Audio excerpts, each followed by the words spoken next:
Hello park managers, and welcome to this exclusive first look at one of the new features coming to Jurassic World Evolution 3, the Cretaceous Cruise. I'm Sandy, a principal designer on the game, and in this demo, I'm going to show you how to build this attraction through several enclosures, including the T-Rex. Hopefully everything goes to plan. Let's dive right in. I'm going to be building in our lovely Hawaii map. You can see we already have a lot going on here with a mix of enclosures. We've got some lagoons, aviaries and land enclosures, but also a number of new attractions. Floating in the background, you may have noticed a hot air balloon. And over here, we have our new dinosaur encounter, where guests can pet your dinosaurs. These attractions are great, but what if you want something to go through an enclosure? Veterans of the game will be familiar with our gyrospheres, which will be making a return. However, the Cretaceous Cruise lets your guests view dinosaur families whilst cruising along rivers and water bodies, opening up all sorts of interesting ways to construct your enclosures with this attraction in mind. Like all our attractions, I'm going to need an entrance. We have our building already placed down.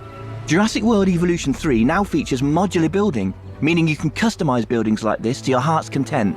We have 3 enclosures we want this ride to pass through, so our guests get to see a wide variety of dinosaurs, including that T-Rex we mentioned. I've placed a couple of security cameras around. We should be safe if things get a little chaotic. Let's start adding a track. It's incredibly easy. Clicking here, I can simply lay down the route I want, adjusting the path to be curved or straight as needed. And while this is a great starting point, our new scenery pieces mean we can make these spaces even more interesting. Let's make the ride feel more dynamic by adding a rock arch. If we go into the scenery panel, we have a wide variety of rocks to choose from. Very easily, we're able to create something unique for our ride. And then I think we want another type of structure over the path. Over here, we have a structure we've turned into a blueprint. There we go, that looks great. Now we've reached the end of the enclosure, we need some more water in order to continue the ride.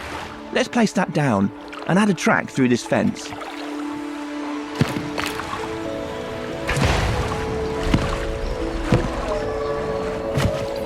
In this new enclosure, you can see that we have these elevated areas of terrain that can act as natural barriers to keep dinosaurs separated. You no longer need to rely purely on fences to house your dinosaurs. I'm also moving into deep water now. Deep water is a new feature and a need for some of our dinosaurs. Certain species will be able to navigate through the water or swim. We can see in this enclosure we have some brachiosaurs. They're able to wade through deep water. On the banks of the river, you can also see foliage we've laid down to create a canopy around this area.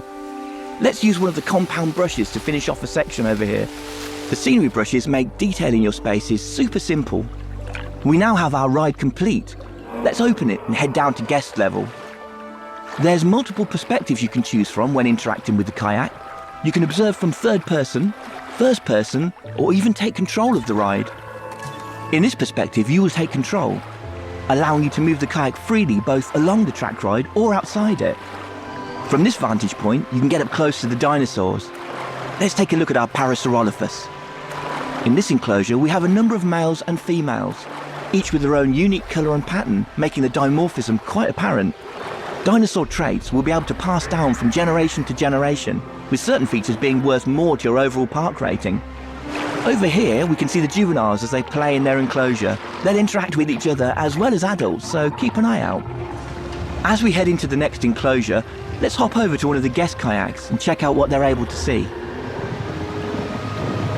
Passing through the canopy, it's a great chance to call out just how good the new lighting and water in the game looks.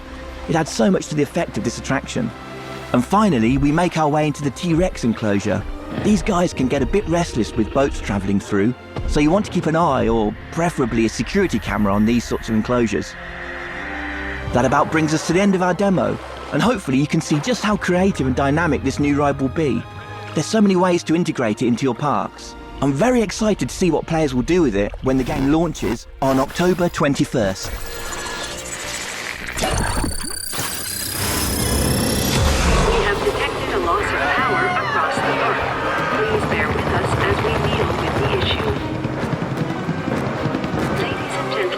As a precautionary measure and for your safety, please proceed to your nearest shelter.